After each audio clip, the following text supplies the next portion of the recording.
Now, I will be proceed to the segment 2 because I'm already done to the segment 1. And now neck and thorax respiratory system. Prepare cell clients and equipment. Equipment is stethoscope, pin light, pen tip, because I don't have a pen tip, is assuming a pen. Tip measure, a checklist for documentation for the finding and glass of water. Gather all the equipment and place near the bedside table of the patient for convenience to carry out the assessment. And next is introduce yourself to the client. Hello, Sir Arvel. I am your nursing student today. And next, first assessment of the neck beginning with inspection to the neck. Lower the shirt so that I can assess your neck. Conveniently take off shirt.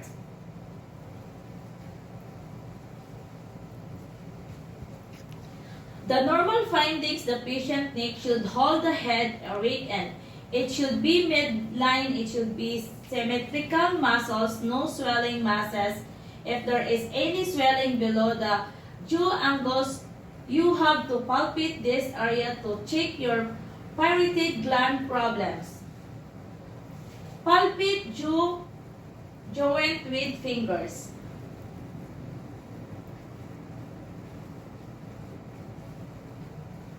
Next, we assess the active range motion. Let the patient touch the chest, chin to his neck.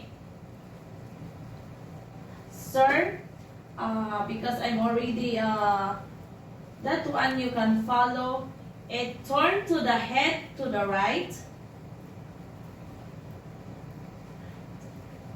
Turn head to the left. Tip your head to the right shoulder. Tip your head to the left shoulder. And tilt your head backward. The normal findings, all of these movements should smooth and painless. Next, we assess the spinal accessories nerve disc. I place my hands over your shoulder and I want you to shrug to overcome the resistance. Place my hands to the top of shoulders. The normal finding is that the shoulder muscles must symmetrical and should be able to overcome the resistance. Sir, please turn your head to the left and to the right while I place my hands on the side of your chest. This is the best if you can overcome to resistance. Turn your head to the right. Turn your head to the right. Turn your head to the left. Take note of the contraction of the opposite sternocleidomastoid muscles and the force of the movement against the hands. The normal finding is that the movement should be equally strong. Next, we will proceed to the palpation of the lymph nodes and the neck using our finger pads, and we proceed with gentle palpation bilaterally using circular motion. The sequence of the palpation start with preauricular rudder.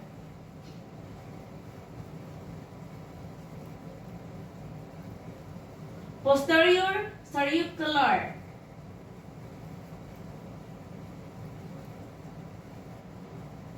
Occipital. Submental. Subdemolar. Tonsillar. Superficial cervical. Deep cervical chins. Posterior cervical. Supradavicular. We take note the size, shape, consistency, mobility, and tenderness of the lymph nodes. Normally, the lymph nodes are small, soft, and non-tender, movable. If you detect swelling and tenderness, the nurse have to search for a possible cause. Next, inspecting the jugular veins using the tangential radar lighting. We will position the client into the supine position with the head elevated on a 30-degree angle. I'll be using my pen light, assuming pen light the neck. Internal the jugular veins, the extension may be visible.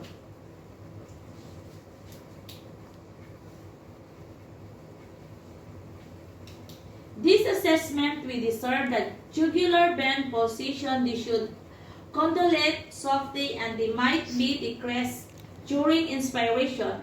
We take note any permanent pulsations because if the pulsation is too strong, it is considered as an abnormal findings because venous pulsations are weakness than arterial pulsations.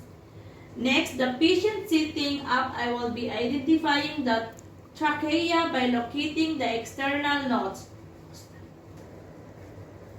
The trachea should be middle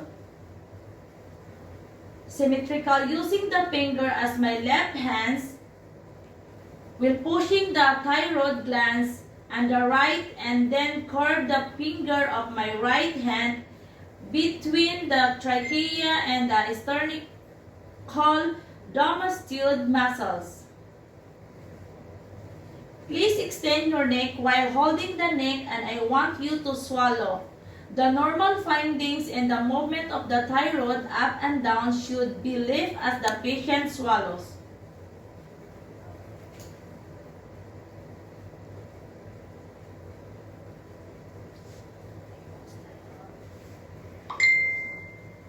Next is to palpate the thyroid gland from behind.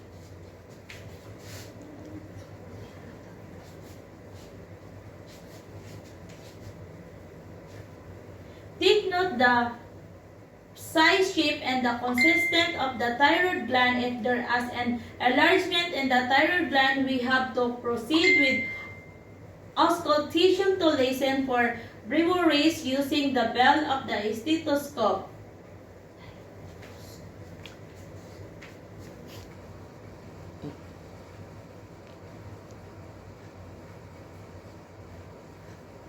A brewery is a sound caused by turbulent blood. A stethoscope using the bell point. So breviaries are abnormal findings so that they should be heard and detect them. We proceed to observing the carotid arteries for visible pulsations and then we palpate the carotid arteries using the index fingers.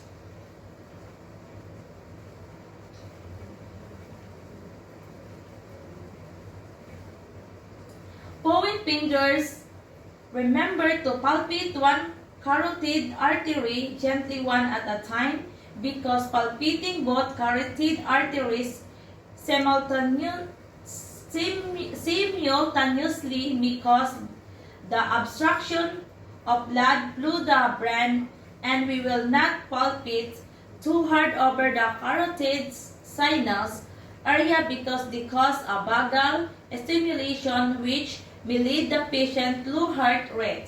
Now, we auscultation to detect the pressure of the breviaries using the bell of the stethoscope.